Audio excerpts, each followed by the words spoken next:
ಈ uniform civil code ಇದರ ಒಂದು ಆರಿಜಿನ್ ಎಲ್ಲಿಂದ ಶುರು ಆಯ್ತಿದು? ಸೊ ಇದು ಯಾವತ್ತಿಂದ ಆರಿಜಿನ್ ಆಯಿತು ಅಂದರೆ ಯಾವತ್ತು ನಮ್ಮ ಸಂವಿಧಾನ ಬಂತೋ ಅವತ್ತಿಂದ ಯೂನಿಫಾರ್ಮ್ ಸಿವಿಲ್ ಕೋಡ್. ಎರಡನೇ ಟರ್ಮ್ ಮುಗಿಯೋಕ್ಕೆ ಬಂತು, ಈಗ ಎಲೆಕ್ಷನ್ ಬರ್ತಾ ಇದೆ.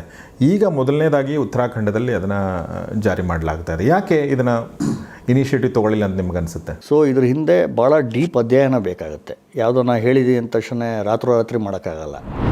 ಈಗ ಮೆನ್ಸ್ ಪ್ರೊಟೆಕ್ಷನ್ ಆ್ಯಕ್ಟ್ ಅಂದರೆ ಈಗ ನಾನೊಬ್ಬ ಮ್ಯಾನ್ ಆಗಿ ಯೋಚನೆ ಮಾಡಿದಾಗ ನನ್ನ ಪ್ರೊಟೆಕ್ಷನ್ ಆಯಿತು. ಈಗ ನನಗೊಬ್ಬಳು ತಂಗಿ ಇದ್ದಾಳೆ ಅಂದ್ಕೊಳ್ಳಿ ಅಲ್ವಾ, ತಂದೆ ಆಸ್ತಿಯಲ್ಲೂ ಕೂಡ ಹೆಣ್ಮಗಳಿಗೆ ಸಮಾನವಾದ ಪಾಲು ಬಂತು ಅಂದರೆ ಇದು ಎಷ್ಟು ಬ್ಯೂಟಿಫುಲ್ ಅಲ್ವಾ ಇದು? ಒಂದು ಸಮುದಾಯ ಮುಂದೆ ಬರಬೇಕು ಅಂದರೆ ಲಾ ಶುಡ್ ಬಿ ಈಕ್ವಲ್. ಇದು ಮಾಡಿದ್ರೆ ಮಾತ್ರ ಹಿಂದೂ ಮುಸ್ಲಿಂ ಈಕ್ವಾಲಿಟಿ ಬರುತ್ತೆ. ಹಿಂದೂ ಮುಸ್ಲಿಂ ಒಟ್ಟಿಗಾಗ್ತಾರೆ. Hindu Muslims will get united because they all follow same ಲಾ.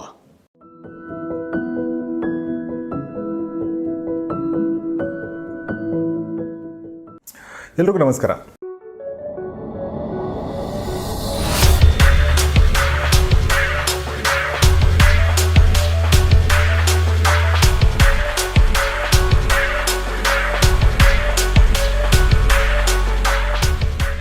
ಸ್ನೇಹಿತರೆ, ನೀವು ಅಬ್ಸರ್ವ್ ಮಾಡಿರ್ಬೋದು, ನಮ್ಮ ದೇಶದಲ್ಲಿ ಎಷ್ಟೆಲ್ಲ ಧರ್ಮಗಳಿವೆ, ಎಷ್ಟೆಲ್ಲ ಜಾತಿಗಳಿವೆ, ಎಷ್ಟೆಲ್ಲ ಸಮುದಾಯಗಳಿವೆ. ಕೆಲವೊಂದು ಕಾನೂನುಗಳು ನಾವು ಅಬ್ಸರ್ವ್ ಮಾಡಿದಾಗ ಭಾಳಷ್ಟು ಕಾನೂನುಗಳು ಎಲ್ರಿಗೂ ಅಪ್ಲೈ ಆಗ್ತವೆ. ಆದರೆ ಕೆಲವೊಂದು ಕಾನೂನುಗಳು ಎಲ್ರಿಗೂ ಅಪ್ಲೈ ಆಗಲ್ಲ. ಯಾವ ವಿಚಾರಗಳಲ್ಲಿ ಅಂದರೆ, ಫಾರ್ ಎಕ್ಸಾಂಪಲ್ ಈಗ ಮದುವೆ. ನೀವು ಹಿಂದೂ ಆಗಿದ್ದರೆ ಒಂದು ಮಾತ್ರ ಮದುವೆ ಮಾಡ್ಕೊಳ್ಳೋಕೆ ಸಾಧ್ಯ.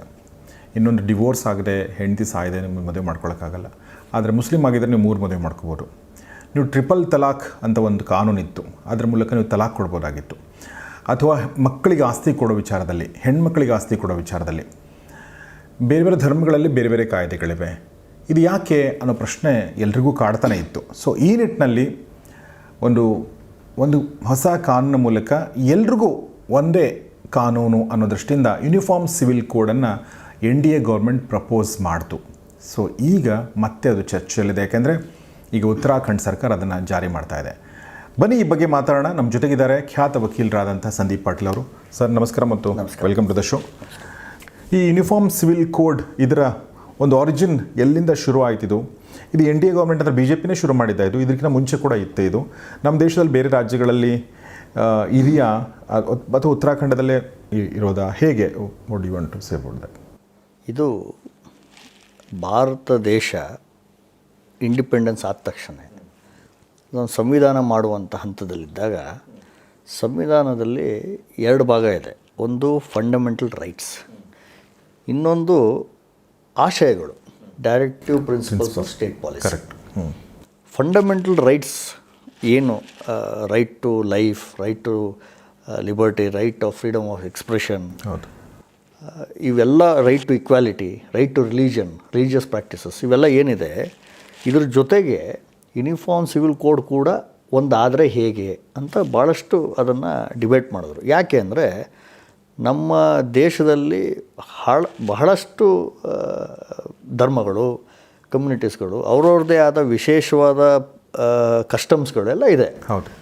ಹೀಗಿರುವಾಗ ಎಲ್ಲ ಸೇರಿ ಒಂದು ಕಾನೂನು ಮಾಡಿದ್ರೆ ಒಳ್ಳೆಯದು.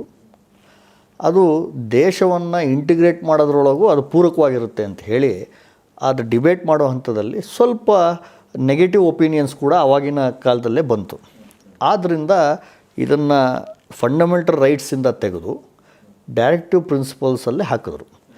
ಫಂಡಮೆಂಟಲ್ ರೈಟಲ್ಲಿ ಹಾಕಿದರೆ ಏನಾಗ್ತಾಯಿತ್ತು ಅಂದರೆ, ಪ್ರತಿಯೊಬ್ಬ ನಾಗರಿಕ ಫಂಡಮೆಂಟಲ್ ರೈಟ್ ಇದ್ದರೆ ಹೈಕೋರ್ಟ್ನಲ್ಲಿ ಅಥವಾ ಸುಪ್ರೀಂ ಕೋರ್ಟ್ನಲ್ಲಿ ಆ ರೈಟನ್ನು ಎನ್ಫೋರ್ಸ್ ಮಾಡುವಂಥ ಅಧಿಕಾರ ಇದೆ. ಸರ್ಕಾರದ ವಿರುದ್ಧವಾಗಿ ಹೋಗಿ ಇದನ್ನು ನೀವು ಮಾಡಲೇಬೇಕು, ಇದನ್ನು ನನಗೆ ಕೊಡಲೇಬೇಕು, ರೈಟ್ ಟು ಇಕ್ವಾಲಿಟಿ ನನಗೆ ಕೊಡಲೇಬೇಕು, ರೈಟ್ ಟು ಲೈಫ್ ಕೊಡಲೇಬೇಕು ಅಂತ ಹೋಗ್ಬೋದು. ಇದನ್ನು ಹಾಕಿಬಿಟ್ರೆ ಹಾಗೆ ಆಗ್ತಾಯಿತ್ತು. ಅದೇ ಈಗ ಆರ್ಟಿಕಲ್ 44 ಅಂತ ಮಾಡಿ ಅದನ್ನು ಡೈರೆಕ್ಟಿವ್ ಪ್ರಿನ್ಸಿಪಲ್ಸಲ್ಲಿ ಯಾಕೆ ಹಾಕಿದ್ದಾರೆ ಅಂದರೆ, ಅದನ್ನು ಹಾಕಬೇಕಾಗಿತ್ತು, ಅದನ್ನು ಮಾಡಬೇಕು. ಇವತ್ತಿನ ಸನ್ನಿವೇಶದಲ್ಲಿ ಅದು ಮಾಡೋಕ್ಕಾಗ್ತಾಯಿಲ್ಲ. ಮುಂದೆ ಯಾವತ್ತಾರ ಒಂದು ದಿನ ಬಂದಲ್ಲಿ ಅದನ್ನು ನಾವು ಎನ್ಫೋರ್ಸ್ ಮಾಡಿದ್ರೆ ಒಳ್ಳೆಯದಾಗುತ್ತೆ. ಅದಕ್ಕೆ ಮುಂದಿನ ಸರ್ಕಾರಗಳು ಇದನ್ನು ಹೇಗೆ ನೋಡಬೇಕು, ಪಾರ್ಲಿಮೆಂಟವ್ರು ಹೇಗೆ ನೋಡಬೇಕು, ಯಾವ ದಿಕ್ಕಿನಲ್ಲಿ ನಮ್ಮ ದೇಶ ಹೋಗಬೇಕು ಅಂತ ಹೇಳಿ ಆರ್ಟಿಕಲ್ 44 ಯೂನಿಫಾರ್ಮ್ ಸಿವಿಲ್ ಕೋಡನ್ನು ಪ್ರಪೋಸ್ ಮಾಡಿಟ್ಟಿದ್ದಾರೆ. ಓಕೆ.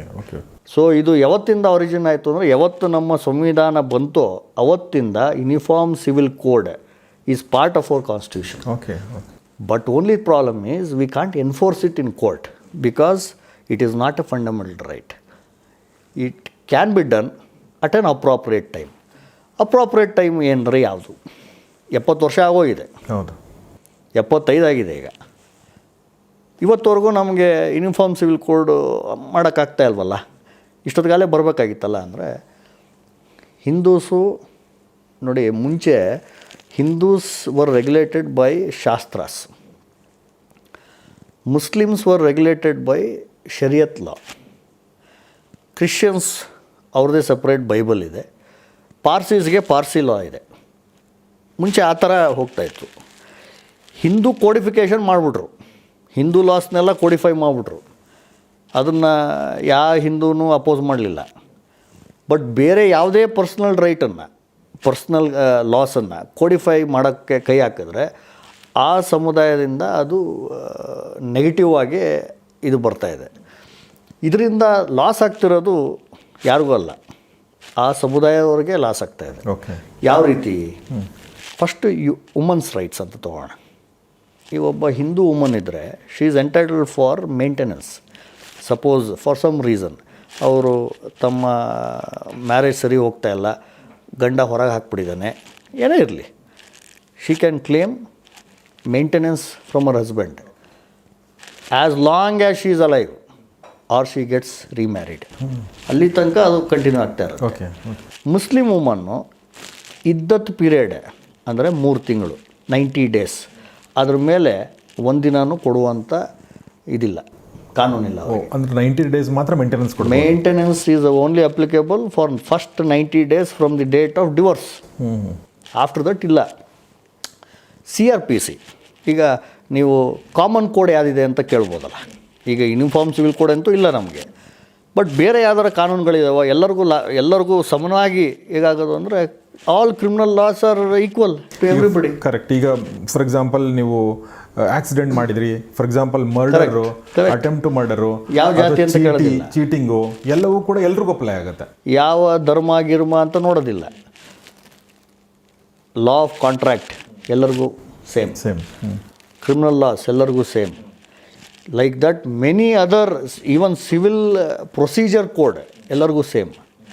ಆದರೆ ಪರ್ಸ್ನಲ್ ಲಾ ಬಂದಾಗ especially marriage, adoption, inheritance, succession, maintenance, ಈ 5 ಆಸ್ಪೆಕ್ಟು ಅವರವರ ಜಾತಿಯಲ್ಲಿ ಅವರವರ ಧರ್ಮದಲ್ಲಿ ಯಾವ ರೀತಿ ಹೇಳಿದಾರೋ ಅದೇ ರೀತಿ ನಡ್ಕೋಬೇಕು.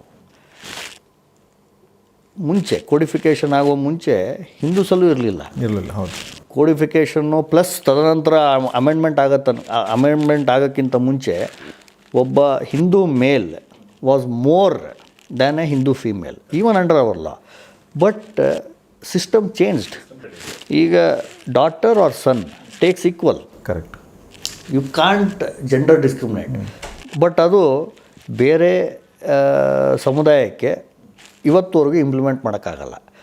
ಇದರಿಂದ ಲಾಸ್ ಆಗ್ತಿರೋದು ಯಾರಿಗೆ ಅಂದರೆ ಆ ಸಮುದಾಯದವ್ರಿಗೆ. ಅದರಿಂದ ಒಂದು ಸಮುದಾಯ ಮುಂದೆ ಬರಬೇಕು ಅಂದರೆ loss should be equal. Having more than one loss will only create more confusion in the society. Integration ಯಾವ ರೀತಿ ಆಗುತ್ತೆ? ನಾನು ಅದಕ್ಕಿಂತ ಮುಂಚೆ ಒಂದು ನಿಮಗೆ ಹೇಳೋಕ್ಕೆ ಇಷ್ಟಪಡ್ತೀನಿ. ನಾನು ನಮ್ಮ ಕಾಲದಲ್ಲೇ ಆಗಿರುವಂಥದ್ದು. ಈಗ ನಾವು ಚಿಕ್ಕರಿಂದ ನೋಡ್ತಿದ್ವಿ, ಮದುವೆ ಆದಮೇಲೆ ಹೆಣ್ಮಗಳು ಗಂಡನ ಮನೆಗೆ ಹೋಗ್ಬಿಡ್ತಿದ್ಲು. ಗಂಡನ ಮನೇಲಿ ಏನು ಆಸ್ತಿ ಇದೆ ಅಷ್ಟೇ ಎಂಟೈಟಲ್ಡ್ ಆಗಿದ್ಲು ಅವಳು. ಈಗಲೂ ಹಳ್ಳಿ ಊರುಗಳಲ್ಲಿ ಹಾಗೆ ಭಾಳಷ್ಟು ಕಡೆ ಹಾಗೆ ಇದೆ ಅಂತ ಅನ್ಕೋತೀನಿ. ಬಟ್ ಆಮೇಲೆ ಲಾ ಮಾಡಿದ್ಮೇಲೆ ತಂದೆ ಆಸ್ತಿಯಲ್ಲೂ ಕೂಡ ಹೆಣ್ಮಗಳಿಗೆ ಸಮಾನವಾದ ಪಾಲು ಬಂತು. ಅಂದರೆ ಇದು ಎಷ್ಟು ಬ್ಯೂಟಿಫುಲ್ ಅಲ್ವಾ?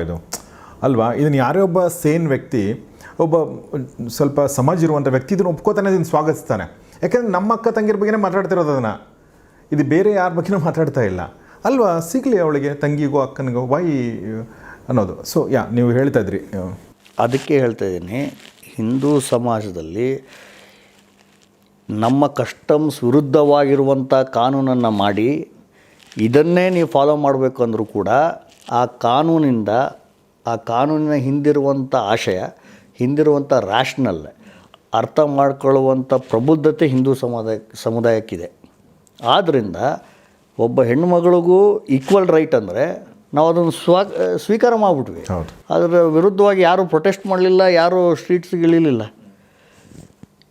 ಈ ವಿಚಾರದಲ್ಲಿ ಯೂನಿಫಾರ್ಮ್ ಸಿವಿಲ್ ಕೋಡ್ ಬಂದರೆ ಅದು ಈ ರೀತಿ ಆಗುತ್ತೆ, ಆ ರೀತಿ ಆಗುತ್ತೆ ನಮ್ಗೆ ಗೊತ್ತಿಲ್ಲ. ಅದರ ರೂಪರೇಷೆಗಳು ಏನಾಗುತ್ತೋ ಗೊತ್ತಿಲ್ಲ. ಅದಿನ್ನೂ ದೊಡ್ಡ ಲಾರ್ಜರ್ ಡಿಬೇಟ್. ಬಟ್ ಆಗಬೇಕಾ ಅನ್ನೋ ಪ್ರಶ್ನೆಗೆ ಒಂದು ಕಂಟ್ರಿ ಮುಂದೆ ಬರಬೇಕು ಅಂದರೆ ಈಗ ಹೆಂಗೆ ಒನ್ ನೇಷನ್ ಒನ್ ಟ್ಯಾಕ್ಸ್ ಬಂದಿದೆ, ಅದು ಬಂದಾಗಿಂದ ಎಷ್ಟು GST ಸೆಂಟ್ರಲ್ ಗೌರ್ಮೆಂಟ್ ಬಂದಿದೆ, ಎಷ್ಟು ರೆವಿನ್ಯೂ ಸ್ಟೇಟ್ ಗೌರ್ಮೆಂಟ್ ಬಂದಿದೆ, ಅದರಿಂದ ಎಷ್ಟು ಇನ್ಫ್ರಾಸ್ಟ್ರಕ್ಚರ್ ಪ್ರಾಜೆಕ್ಟ್ಗಳು ನಾವು ಅದನ್ನು ನೋಡ್ತಾ ಇದ್ದೀವಿ ನಮ್ಮ ಕಣ್ಮುಂದೆ. ಅದೇ ರೀತಿ ಒನ್ ನೇಷನ್ ಒನ್ ಲಾ ಆಗಬೇಕು. ಆವಾಗಲೇ a nation will be fully integrated and all citizens will be treated equal. All developed countries have it.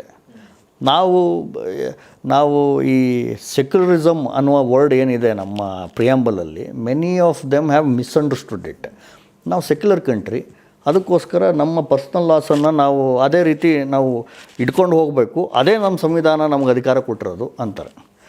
Secularism means state doesn't have a religion. State, our parliament, our country is not religion based country. That's what preamble says. It never says that we will make law tailor made. Secularism means ಪ್ರತಿ ಒಂದು ಧರ್ಮಕ್ಕೆ ಅವ್ರದ್ದೇ ಆದ ಕಾನೂನು ಮಾಡಬೇಕು ಅಂತ ಇಲ್ಲ. But ನಿಮ್ಮ ಧರ್ಮವನ್ನು ನಿಮ್ಮ ರೀತಿಯಲ್ಲಿ ನಡೆಸ್ಕೊಳ್ಳೋದಕ್ಕೆ ಅವಕಾಶ ಮಾಡಿಕೊಡ್ತೀವಿ. ರಿಲಿಜಿಯಸ್ ಪ್ರಾಕ್ಟೀಸ್ ಆರ್ಟಿಕಲ್ 29 ಒಳಗೆ ಅದು ಒಳಗೊಂಡಿದೆ.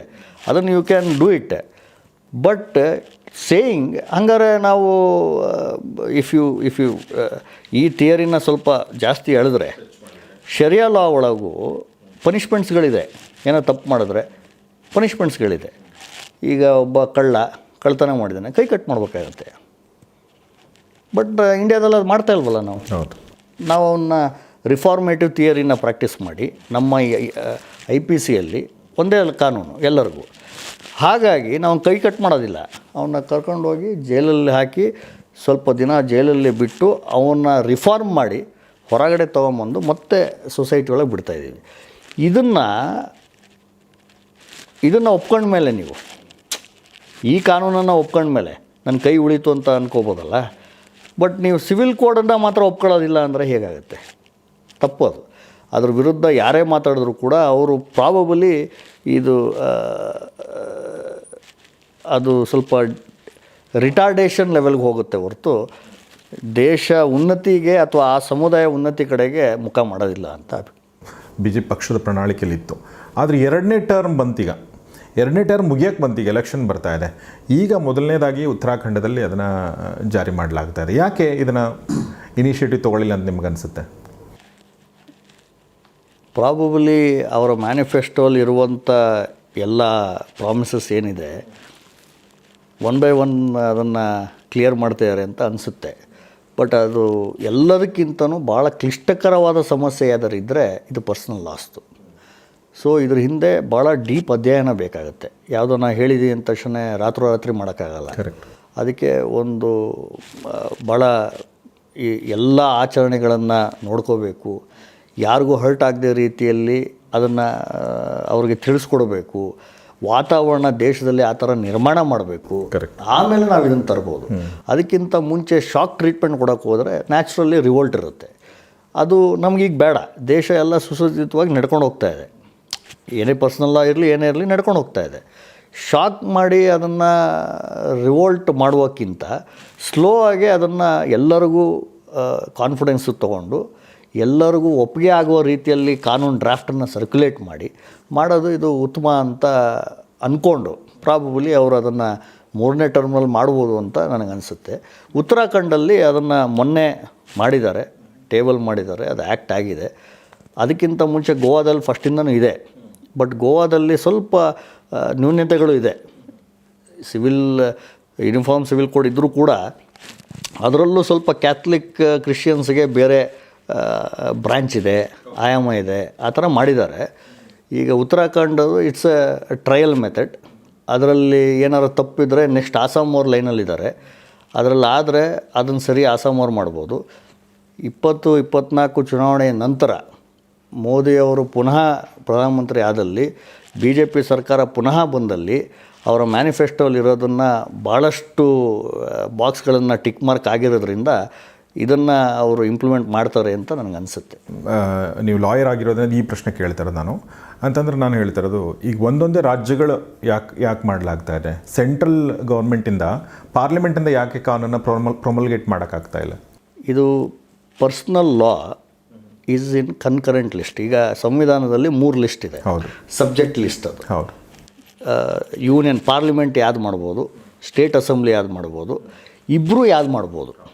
ಸೊ ಇದು ಕನ್ಕರೆಂಟ್ ಲಿಸ್ಟಲ್ಲಿ ಇರೋದ್ರಿಂದ ಯಾವ ಸ್ಟೇಟ್ ಅವರು ಭಾಳ ಉತ್ಸುಕತೆಯಲ್ಲಿ ನಾವು ಮಾಡ್ಬೋದು ಅಂತ ಮುಂದೆ ಹೋಗಿದ್ದಾರೆ, ಅವರು ಮಾಡ್ತಾಯಿದ್ದಾರೆ. ಬಟ್ ಇದನ್ನು ಸೆಂಟ್ರಲ್ ಗೌರ್ಮೆಂಟ್ ಅನ್ನೋಕ್ಕಿಂತ ಪಾರ್ಲಿಮೆಂಟ್ ಅವ್ರು ಮಾಡಬೇಕು ಅಂದರೆ ಅದು ಇಡೀ ದೇಶವ್ಯಾಪಿ ಆಗುತ್ತೆ, ಅದು ಬರೀ ರಾಜ್ಯವ್ಯಾಪಿ. ಅಲ್ಲಿ ಟೆಸ್ಟ್ ಮಾಡ್ತಾಯಿದ್ದಾರೆ.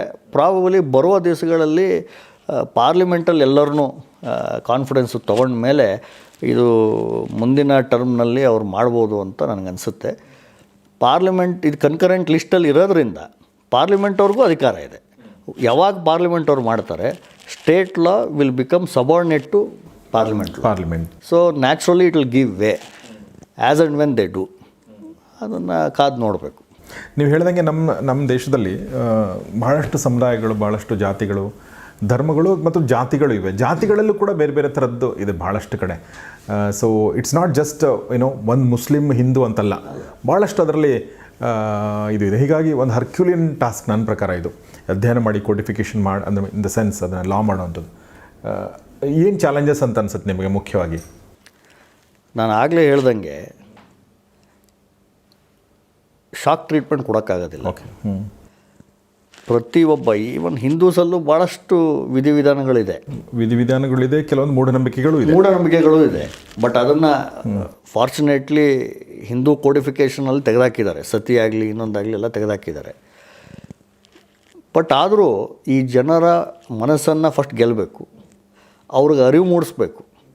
ಈಗ ಭಾಳಷ್ಟು ಜನ ಏನಂತಾರೆ, UCC ಯೂನಿಫಾರ್ಮ್ ಸಿವಿಲ್ ಕೋಡ್ ಅಂದರೆ ಇದು BJP ಅವರು ಯಾಕೆ ಮಾಡ್ತಾಯಿದ್ದಾರೆ, ಅವ್ರು ಯಾಕೆ ಇದನ್ನು ಅಜೆಂಡಾಗಿ ತೊಗೊಂಡಿದ್ದಾರೆ?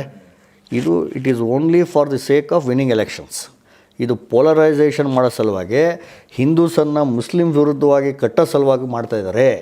ಅವಾಗ ಅವ್ರ ವೋಟ್ ಜಾಸ್ತಿ ಆಗುತ್ತೆ. ಈ ಥಿಯರಿಯಲ್ಲಿ ಭಾಳಷ್ಟು ಜನ ಅಪೋಸಿಷನ್ ಪಾರ್ಟಿಯವರು ಇನ್ನೊಬ್ಬರು ಹೇಳ್ತಾ ಇದ್ದಾರೆ. ಬಟ್ ಆ್ಯಕ್ಚುಲಿ ಅದನ್ನು ಕ್ಲಿಯರಾಗಿ ನೋಡಿದ್ರೆ, ಸ್ವಲ್ಪ ಒಂದು ಲೆವೆಲ್ ಕೆಳಗಡೆ ಹೋಗಿ ಆಳವಾಗಿ ಅಧ್ಯಯನ ಮಾಡಿದ್ರೆ, ಇದು BJP ಅವ್ರು ಮಾಡೋದಲ್ಲ, ಸಂವಿಧಾನದಲ್ಲೇ ಇರೋದು. ಇದು ಮಾಡಿದ್ರೆ ಮಾತ್ರ ಹಿಂದೂ ಮುಸ್ಲಿಂ ಈಕ್ವಾಲಿಟಿ ಬರುತ್ತೆ, ಹಿಂದೂ ಮುಸ್ಲಿಂ ಒಟ್ಟಿಗಾಗ್ತಾರೆ, Hindu Muslims will get united because they all follow same law. ನೀವು ಇದನ್ನು ಹೀಗೆ ಬಿಟ್ಟರೆ ಇದು ಇನ್ನೂ ಡಿವೈಡ್ ಆಗುತ್ತೆ ಹೊರತು ಒಂದಾಗಲ್ಲ. ಸೊ UCC ಬಂದರೆ ಅದರ ಮೂಲ ಉದ್ದೇಶನೇ ಎರಡು ಸಮುದಾಯವನ್ನು ಎಲ್ಲರನ್ನೂ ಸೇರಿಸುವುದು. ಅದನ್ನು ಡಿವೈಡ್ ಮಾಡೋ ರೀತಿಯಲ್ಲಿ ಬೇರೆ ಯಾರು ಹೇಳ್ತಾ ಇರೋದ್ರಿಂದ ಸ್ವಲ್ಪ ಜನಗಳು ಕನ್ಫ್ಯೂಷನ್ಲಿದ್ದಾರೆ. ಒಂದು ಸಮುದಾಯದವರು ಇದು BJP ಅವ್ರು ಮಾಡ್ತಿರೋದ್ರಿಂದ ಏನೇ ಅವ್ರು ಮಾಡಿದ್ರೂ ನಾವು ಅಪೋಸ್ ಮಾಡಬೇಕು ಅನ್ನುವಂಥ ಮನೋಭಾವನೆ ಬೆಳೆಸ್ಕೊಂಡಿದ್ದಾರೆ. ಸ್ವಲ್ಪ ಅದು ಹೋಗಬೇಕು, ಅದು ಕ್ರಮೇಣವಾಗಿ ಹೋಗುತ್ತೆ.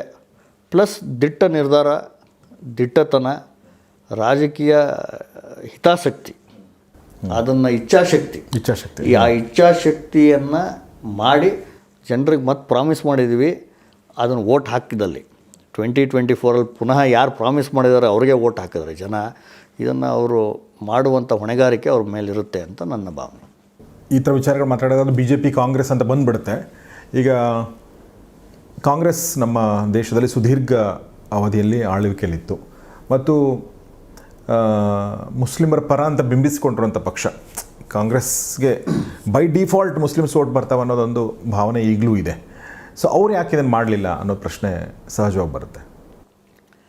ಮಾಡಲಿಲ್ಲ ಅನ್ನೋಕ್ಕಿಂತ ನನ್ನ ಪ್ರಕಾರ ಕಾಂಗ್ರೆಸ್ ಅವರು, ಮುಸ್ಲಿಂ ಸಮುದಾಯ ಅಂದರೆ ಬರೀ ಮುಸ್ಲಿಮಲ್ಲಿ ಪುರುಷರು ಮಾತ್ರ ಇರೋದಿಲ್ಲ, ಮಹಿಳೆಯರು ಇರ್ತಾರೆ. ಕರೆಕ್ಟ್. ಈ ಶಾಬಾನು ಅಂತ ಹೇಳಿ ಒಂದು ಒಳ್ಳೆಯ ಲ್ಯಾಂಡ್ಮಾರ್ಕ್ ಜಜ್ಮೆಂಟ್ ಆಗಿತ್ತು. 40 ವರ್ಷ ಮದುವೆಯ ನಂತರ ತಲಾಖನ್ನು ಕೊಟ್ಟು, ಟ್ರಿಪಲ್ ತಲಾಖನ್ನು ಕೊಟ್ಟು ಆ ಮಹಿಳೆಗೆ ಏನು ಕೊಡದೆ ಮನೆಯಿಂದ ಹೊರಗೆ ಹಾಕಿರ್ತಾರೆ. ಆವಾಗ ಆ ಮಹಿಳೆ ಸುಪ್ರೀಂ ಕೋರ್ಟ್ ತನಕ ಅವ್ರ ಕೇಸ್ ಹೋಗುತ್ತೆ. ಸೆಕ್ಷನ್ 125 ಆಫ್ CRPC, ಈಗ ಕ್ರಿಮಿನಲ್, ಈಗಿನ್ನು ಹೇಳಿದೆ, criminal laws are all equal to everybody. So supreme court ಅವ್ರು ವ್ಯಾಖ್ಯಾನ ಮಾಡ್ತಾರೆ, 125 of CRPC doesn't make any difference between a Hindu woman and a Muslim woman. 125 is for everybody. So ಅದರ ಅಡಿಯಲ್ಲಿ ಯಾರು ಬೇಕಾರ ಮೇಂಟೆನೆನ್ಸ್ ಕೇಳ್ಬೋದು ಅಂತ ಕಾನೂನು ಮಾಡಿದ್ರು, ಅಂದರೆ ಆ ನಿರ್ಧಾರ ಮಾಡಿದ್ರು. ಅದು ಇಡೀ ಇಂಡಿಯಾಗೆ ಅದು ಕಾನೂನು ಅಪ್ಲೈ ಆಯಿತು. ಅಪ್ಲೈ ಆಯಿತು 1985 ಅಂದರೆ ಇದ್ದತ್ತಿನ ಒಂದು ಅವಧಿ ಏನಿದೆ ಅದು ಮೀರಿ ಕೂಡ ಕೊಡಬೇಕು. ನೀವು ಮುಸ್ಲಿಂ ಇದ್ರೂ ಕೂಡ ಕೊಡಬೇಕು. ಇದ್ದತ್ ಪೀರಿಯಡಲ್ಲಿ ಮಾತ್ರ ಕೊಡ್ತೀವಿ, ಅದಾದ್ಮೇಲೆ ಕೊಡೋಂಗಿಲ್ಲ, ಇದು ಪರ್ಸ್ನಲ್ ಲಾ ನಮ್ಮದು ಅಂತ ಆರ್ಗ್ಯೂ ಮಾಡಿದ್ದಂಥ ಸಂದರ್ಭದಲ್ಲೂ ಕೂಡ ಸುಪ್ರೀಂ ಕೋರ್ಟ್ ಪರ್ಸ್ನಲ್ ಲಾ ರೆಲ್ಮಲ್ಲಿ ಬರಲ್ಲ, ಇದು 125 ಸೆಕ್ಷನ್ ಅಡಿಯಲ್ಲಿ ಎಲ್ಲರಿಗೂ ಸಮ, ಆದ್ದರಿಂದ ನೀವು ಕೊಡಬೇಕು ಅಂತ ಆರ್ಡ್ರ್ ಮಾಡಿದ್ರು. ಅವಾಗ ರಾಜೀವ್ ಗಾಂಧಿ ಅವರು ಇರ್ತಾರೆ. ಈಗ ಈ ಕಾನೂನು ಸುಪ್ರೀಂ ಕೋರ್ಟ್ ಅವರು ಏನು ಮಾಡಿದ್ರು, ಅದಕ್ಕಿಂತ ಮುಂಚೆ ಅವರೇ ಮಾಡ್ಬೋದಿತ್ತಲ್ವ, ಮಾಡಿರಲಿಲ್ಲ. ಹೋಗಲಿ, ಸುಪ್ರೀಂ ಕೋರ್ಟ್ ಅವ್ರು ಮಾಡಿದ್ರು, ಈಗ ಸಮನಾಗಿ ಹಕ್ಕು ಕೊಟ್ಟರು. ಹಿಂದೂ ಮತ್ತು ಮುಸ್ಲಿಂ ಎರಡೂ ಸಮುದಾಯದ ಮಹಿಳೆಯರಿಗೆ ಈಕ್ವಲ್ ಸ್ಥಾನ ಕೊಟ್ಟಂಗಾಯ್ತಲ್ಲ, ಅವಾಗಾರ ಒಪ್ಕೊಂಡು ಸುಮ್ಮನೆ ಇರ್ಬೋದಿತ್ತು. ಹೌದು. ಬಟ್ ರಾಜೀವ್ ಗಾಂಧಿಯವರ ಕಾಂಗ್ರೆಸ್ ಸರ್ಕಾರ ಇದನ್ನು ಈ ಜಜ್ಮೆಂಟನ್ನು ಹೇಗೆ ನಾವು ತಳ್ಳಹಾಕ್ಬೋದು ಅಂತ ಯೋಚನೆ ಮಾಡಿ very strangely Muslim woman protection act ಅಂತ ಮಾಡಿದ್ರು. ನೋಡಿ ಎಷ್ಟು ಚೆನ್ನಾಗಿದೆ, ಮುಸ್ಲಿಂ ವುಮನ್ ಪ್ರೊಟೆಕ್ಷನ್ ಆ್ಯಕ್ಟ್. ಆ ಆ್ಯಕ್ಟಲ್ಲಿ ಏನು ಹೇಳಿದ್ರು ಅಂದರೆ, ಇದ್ದದ್ದು ಪೀರಿಯಡ್ ಆದಮೇಲೆ ನೀವೇನು ಕೊಡೋಂಗಿಲ್ಲ, ಸೆಕ್ಷನ್ 25 ನಿಮ್ಗೆ ಅಪ್ಲೈ ಆಗೋಲ್ಲ ಅಂದರು. ಅಂದರೆ Muslim woman who was otherwise entitled for 125 all through out our life for maintenance, ಅದು ಕಾನೂನು ಕಾಂಗ್ರೆಸ್ ಸರ್ಕಾರ ಮಾಡಲಿಲ್ಲ. ಹೋಗಲಿ, ಒಳ್ಳೆ ಕಾನೂನು ಬಂದಿದೆ, ಮುಸ್ಲಿಂ ಸಮುದಾಯವ್ರಿಗೆ ಹೆಲ್ಪ್ ಆಗುತ್ತೆ ಅಂತಲೂ ಬಿಡಲಿಲ್ಲ. ಉಲ್ಟಾ ಮುಸ್ಲಿಂ ವುಮನ್ ಪ್ರೊಟೆಕ್ಷನ್ ಆ್ಯಕ್ಟ್ ಮಾಡಿ ಹೆಸರು ಮಾತ್ರ ಪ್ರೊಟೆಕ್ಷನ್ನು, ಬಟ್ ಮಾಡಿದ್ದೇನು ಅಂದರೆ ಮುಸ್ಲಿಂ ಮೆನ್ ಪ್ರೊಟೆಕ್ಷನ್ ಆ್ಯಕ್ಟ್ ಮಾಡಿಬಿಟ್ರು. ಹಾಗಾಗಿ ಇದು ಈ ಇದ್ದತ್ ಪೀರಿಯಡ್ ಮೀರಿ ಅವ್ರಿಗೆ ಮೇಂಟೆನೆನ್ಸು ಇಲ್ಲ. 125 ಕ್ರಿಮಿನಲ್ ಪ್ರೊಸೀಜರ್ ಈಕ್ವಲ್, ಎಲ್ಲರಿಗೂ ಈಕ್ವಲ್ ಇದ್ದರೂ ಕೂಡ ಅದರೊಳಗೆ ಒಂದು ಇಂಟರ್ಪ್ರಿಟೇಷನ್ನು, ಒಂದು ಆ್ಯಕ್ಟ್ ಮಾಡಿ ಅವ್ರಿಗೆ ಸಿಗಲಿಲ್ಲಂಗೆ ಮಾಡಿದ್ದಾರೆ. ಇದು ಯೂನಿಫಾರ್ಮ್ ಸಿವಿಲ್ ಕೋಡ್ ಬಂದರೆ ಇದಕ್ಕೆಲ್ಲದಕ್ಕೂ ಒಂದು ಸೊಲ್ಯೂಷನ್ ಸಿಗುತ್ತೆ ಅಂತ ನನ್ನ ಅಭಿಪ್ರಾಯ. ನಾನು ರಾಜೀವ್ ಗಾಂಧಿ ಅವ್ರ ಬಗ್ಗೆ ಓದ್ತಿರ್ಬೇಕಾದ್ರೆ ಅತ್ಯಂತ ಹೆಚ್ಚು ಟೀಕೆಗೊಳಗಾಗಿದ್ದು ನನ್ನ ಪ್ರಕಾರ ರಾಜೀವ್ ಗಾಂಧಿಯವರು ಈ ಶಾಬಾನ ಪ್ರಕರಣದಲ್ಲೇ. ಅಂದರೆ ಅತಿ ಹೆಚ್ಚು ಅಪೀಸ್ಮೆಂಟ್, ಒಂದು ಸಮುದಾಯವನ್ನು ಓಲೈಸೋಕ್ಕೋಸ್ಕರ ಅಥವಾ ವೋಟ್ ಬ್ಯಾಂಕ್ ವಾಟ್ ಎವರ್ ನೀವು ಸೇ, ಅದು ಒಂದು ಅಂತ ಅನಿಸುತ್ತೆ. ಬಟ್ ಈಗ ನನಗೆ ಇದು ಈಗ ನೀವು ಹೇಳಿದ್ರಲ್ಲ ನೀವು ಮೆನ್ಸ್ ಪ್ರೊಟೆಕ್ಷನ್ ಆ್ಯಕ್ಟ್ ಅಂತ. ಈಗ ಮೆನ್ಸ್ ಪ್ರೊಟೆಕ್ಷನ್ ಆ್ಯಕ್ಟ್ ಅಂದರೆ ಈಗ ನಾನೊಬ್ಬ ಮ್ಯಾನ್ ಆಗಿ ಯೋಚನೆ ಮಾಡಿದಾಗ ನನ್ನ ಪ್ರೊಟೆಕ್ಷನ್ ಆಯಿತು. ಈಗ ನನಗೊಬ್ಬಳು ತಂಗಿ ಇದ್ದಾಳೆ ಅಂದ್ಕೊಳ್ಳಿ ಅಲ್ವಾ, ಅವಳು ಗಂಡನ್ನು ನಾನು ಇದನ್ನು ಮಾಡ್ತಾ ಇಲ್ವಾ, ಅವಳ ಹಕ್ಕನ್ನು ಕಿತ್ಕೋತಾ ಇಲ್ವಾ? ಇಟ್ಸ್ ವೆರಿ ಸ್ಟ್ರೇಂಜ್ ಅಲ್ಲ. ಈಗ ಮುಸ್ಲಿಂ ಸಮುದಾಯ, ಅದಕ್ಕೆ ಹೇಳಿದೆ, ಬರೀ ಪುರುಷರಿಗೆ ಅಷ್ಟೇ ಸಮುದಾಯನ, ಮಹಿಳೆಯರು ಇದ್ದಾರಲ್ವ, ಅವ್ರಿಗೆ ಈಕ್ವಲ್ ಟ್ರೀಟ್ಮೆಂಟ್ ಸಿಗಬೇಕು ಅಂತ ಸಂವಿಧಾನ ಹೇಳಿದ್ಮೇಲೆ ನೀವು any procedures R any customs R any personal loss which are against the theory of equality, ಅದು ರೆಟ್ರೋಗೇಟ್ ಅವನ್ನ ಆದಷ್ಟು ಬೇಗ ನಾವು ಸಿಸ್ಟಮಿಂದ ಹೊರಗೆ ಹಾಕಬೇಕು. ಅದು ಬಿಟ್ಟು ಹೊರಗೆ ಹಾಕಿದ್ದಂಥ ಶಾಬಾನೋ ಕೇಸಲ್ಲಿ ಪುನಃ ಅದನ್ನು ಒಳಗೆ ತೊಗೊಂಬಂದು ಕಾನೂನು ಮಾಡಿ, ಇದು ಟ್ರಿಪಲ್ ತಲಾಖನ್ನು ಈಗ ಮೊನ್ನೆ BJP ಅವ್ರು ಬಂದು ತೆಗೆದ್ರು. ಇವಷ್ಟು ಹೆಂಗಿದ್ರು ಅವ್ರಿಗೆ ಓಟ್ ಬರೋದಿಲ್ಲ ಅಂತ ಸುಮ್ಮನಿರ್ಬೋದಿತ್ತು. ಬಟ್ ಇವತ್ತು ಏನಾರ ಹೆಲ್ಪ್ ಮಾಡಿ ಆ ಸಮುದಾಯವನ್ನು ನ್ಯಾಷನಲ್ ಡೆವಲಪ್ಮೆಂಟ್ ಒಳಗೆ ಅವರೂ ಬರಲಿ ಅಂತ ಯಾರು ಥಿಂಕ್ ಮಾಡೋದಿದ್ದರೆ, ನನ್ನ ಪ್ರಕಾರ BJP ಅವ್ರು ಅಟ್ಲೀಸ್ಟ್ ಇದು ಥಿಂಕ್ ಮಾಡಿದ್ದಾರೆ. ಈ ಕಾಂಗ್ರೆಸ್ ಅವರು ಅಪೀಸ್ಮೆಂಟ್ ಅಂತ ಅಂದರೆ ಅಪೀಸ್ಮೆಂಟನ್ನು ಕೂಡ ಬಹುಶಃ ಅವರು ಮಿಸ್ಕನ್ಸ್ಟ್ರೂ ಮಾಡ್ಕೊಂಡಿದ್ದಾರೆ. ಅವ್ರ ಪ್ರಕಾರ appeasement of one community is only to one community males and they have ignored the females. So I think ಇದು ಭಾಳ ಮುಂದೆ ಹೋಗೋದಿಲ್ಲ ಅಂತ ನನಗೆ ಅನಿಸಿಕೆ. ಇದು ಆದಷ್ಟು ಬೇಗ UCC ಬಂದರೆ ಎಲ್ಲ ಸಮುದಾಯದವರು ಭಾಳ ಅತ್ಯಂತ ಖುಷಿಯಾಗಿ ಇದನ್ನು ಸ್ವಾಗತ ಮಾಡ್ತಾರೆ ಅಂತ ನನ್ನ ಅಭಿಪ್ರಾಯ. Very well shed. ನನಗೆ ನಮ್ಮ ಹಿಂದೂ ಧರ್ಮದ ಒಂದು ನನಗೆ ಯಾವಾಗಲೂ ಅಂದರೆ, ಈಗ ನಾವು ಹಿಂದೂ ಧರ್ಮೀಯರಾಗಿ ಹುಟ್ಟಿ ನಮಗೆ ಪ್ರೈಡ್ ಇದೆ ತುಂಬ ಅಂತ ಅಂದ್ಕೊಂಡಾಗಲೂ ಕೂಡ ನಮಗೆ ಒಂದಷ್ಟು ದೋಷಗಳು ಕಾಣ್ತವೆ. ಅದು ನನಗೆ ಭಾಳ ದಟ್ಸ್ ವೆರಿ ಇಂಪಾರ್ಟೆಂಟ್ ಅಂತ ಅನಿಸುತ್ತೆ. ನನಗೆ ತುಂಬ ಹೆಮ್ಮೆ ಇದೆ ನಮ್ಮ ಧರ್ಮ. ಅದ್ರ ಜೊತೆಗೆ ನನ್ನ ಮನಸ್ಸಲ್ಲಿ ನಂದೇನು ದೋಷ ಇದೆ ಅಂತ ಕೂಡ ಗೊತ್ತಾಗಬೇಕು. ಫಾರ್ ಎಕ್ಸಾಂಪಲ್, ಈಗ ಅನ್ಟಚಬಿಲಿಟಿ ಯಾರಾದರೂ ಮನುಷ್ಯರು ಒಪ್ಕೊಳ್ಳೋಕೆ ಸಾಧ್ಯನಾ ಸರ್? ಅದನ್ನು ಸಾಧ್ಯನೇ ಇಲ್ಲ. ಹಿಂದೂ ಧರ್ಮದಲ್ಲಿ ಅದು ಪ್ರಾಕ್ಟೀಸಲ್ಲಿ ಇತ್ತು, ವರ್ಣಾಶ್ರಮದಲ್ಲಿತ್ತು. ಅದು ಸಂವಿಧಾನ ಬಂದ ಮೇಲೆ ಅದನ್ನು ಆ್ಯಕ್ಚುಲಿ ಅಫೆನ್ಸ್ ಮಾಡಿ ಅದನ್ನು ತೆಗೆದುಹಾಕಿದ್ರು. ಅದನ್ನು ಅಫೆನ್ಸ್ ಮಾಡಿದ್ದಾರೆ, ಅದನ್ನು ಯಾರಾದರೂ ಮಾಡಿದರೆ ಅಫೆನ್ಸ್. ಎಸ್. ಈಗ ಟ್ರಿಪಲ್ ತಲಾಕು ಅದೇ ಆಗಿದೆ, ಅದಿನ್ನೂ ಚಾಲೆಂಜ್ ಆಗಿದೆ, ಇದರಲ್ಲಿದೆ. ಬಟ್ ಟ್ರಿಪಲ್ ತಲಾಕಲ್ಲೂ ಮಾಡಿದ್ರೆ ಅಫೆನ್ಸ್ ಆಗುತ್ತೆ. ಎಸ್. ನನ್ನ ಒಂದು ಪರ್ಸೆಪ್ಷನ್ ಏನಂದರೆ, ನಾವು ಎಷ್ಟೇ ನಮ್ಮ ಧರ್ಮ ಜಾತಿ ಏನೇ ನಮ್ಮ ಬಗ್ಗೆ ನಮಗೇನೇ ಒಂದು ಹಿನ್ನೆಲೆ, ನಮ್ಮ ಸಂಸ್ಕೃತಿ ಬಗ್ಗೆ ಏನೇ ಇದ್ದರೂ ಕೂಡ ನಾವು ಮುಂದೆ ನೋಡೋದು ತುಂಬ ಇಂಪಾರ್ಟೆಂಟ್. ಅಂದರೆ ಪ್ರೆಸೆಂಟ್ ನೋಡೋದು ತುಂಬ ಮುಖ್ಯ ಅಂತ ಅನಿಸುತ್ತೆ, ಮತ್ತು ಫ್ಯೂಚರ್ ನೋಡೋದು ತುಂಬ ಮುಖ್ಯ. ಅಂದರೆ adaptability is very very important. ಬದಲಾದ ಕಾಲಕ್ಕೆ ತಕ್ಕಂತೆ ನಾವು ಬದಲಾಯಿಸ್ಕೊಳ್ಬೇಕಾಗತ್ತೆ. ಸೊ ಅದು ಭಾಳ ಮುಖ್ಯ. ಆ ದೃಷ್ಟಿಯಲ್ಲಿ ಹಿಂದೂಸ್ತಾನ ಅಂದರೆ ಭಾರತ ಭಾಳಷ್ಟು ಮುಂದೆ ಹೋಗಿದೆ. ಬಟ್ ಎಲ್ಲ ಸಮುದಾಯಗಳು ಹೋಗಬೇಕಾಗಿದೆ. ಒಂದಷ್ಟು ಸಮುದಾಯಗಳು ಹಿಂದುಳಿದಿವೆ. ಅದು ಆ ಸಮುದಾಯಗಳನ್ನು ಕೂಡ ಮೇನ್ ಸ್ಟ್ರೀಮ್ ತೊಗೊಂಬಂದು ಮುಂದೋಗುವ ದಿಕ್ಕಿನಲ್ಲಿ UCC ಭಾಳ ಪ್ರಮುಖವಾದ ಪಾತ್ರ ವಹಿಸುತ್ತೆ. Thank you very much Sandeep sir, ನಮ್ಮ ಜೊತೆ ಮಾತಾಡಿದ್ದಕ್ಕಾಗಿ ಎಲ್ಲ ವಿಚಾರಗಳನ್ನ ಶೇರ್ ಮಾಡ್ಕೊಂಡಿದ್ದು. Thank you very much. Thank you. So ಸ್ನೇಹಿತರೆ, ಇದು ಹಿರಿಯ ವಕೀಲ ಸಂದೀಪ್ ಪಾಟೀಲ್ ಅವರ ಜೊತೆಗೆ ಒಂದು ಸಂವಾದ. ಇದರಲ್ಲಿ ನಾವು ಯೂನಿಫಾರ್ಮ್ ಸಿವಿಲ್ ಕೋಡ್, ಸಮಾನ ನ್ಯಾಯ ಸಂಹಿತೆ, ಇದ್ರ ಬಗ್ಗೆ ನಾವು ಚರ್ಚೆ ಮಾಡಿದ್ವಿ. ಈ ಒಂದು ಕೋಡ್ ಬಗ್ಗೆ, ಈ ಒಂದು ಲಾ ಬಗ್ಗೆ, ಏನು ಬಿಲ್ ಬಗ್ಗೆ ಈ ಸದ್ಯಕ್ಕೆ ಹೇಳಬೇಕು ಅಂತಂದರೆ ನಿಮಗೇನು ಅನಿಸುತ್ತೆ ಅದನ್ನು ಕಮೆಂಟ್ ಬಾಕ್ಸಲ್ಲಿ ತಿಳಿಸಿ. ನಾವು ಮಾತಾಡಿರೋ ವಿಚಾರಗಳ ಬಗ್ಗೆ ನಿಮ್ಗೆ ಏನು ಅನ್ನಿಸ್ತಾನೆ ಅದನ್ನು ಕಮೆಂಟ್ ಬಾಕ್ಸಲ್ಲಿ ತಿಳಿಸಿ. ನಿಮ್ಮ ಪ್ರಶ್ನೆಗಳೇನಾದರೂ ಅದನ್ನು ಕೂಡ ಕಮೆಂಟಲ್ಲಿ ತಿಳಿಸಿ ಅಂತ ಹೇಳ್ತಾ ಇವತ್ತಿನ ಈ ಎಪಿಸೋಡ್ ಮುಗಿಸ್ತಾ ಇದ್ದೀನಿ. ನೋಡ್ತಾರೆ ಗೌರಿ ಶಕ್ತಿ ಸ್ಟುಡಿಯೋ, ನೋಡ್ತಾರೆ ದ ಅಕ್ಕಿ ಕನೆಕ್ಷನ್. ನಮಸ್ಕಾರ.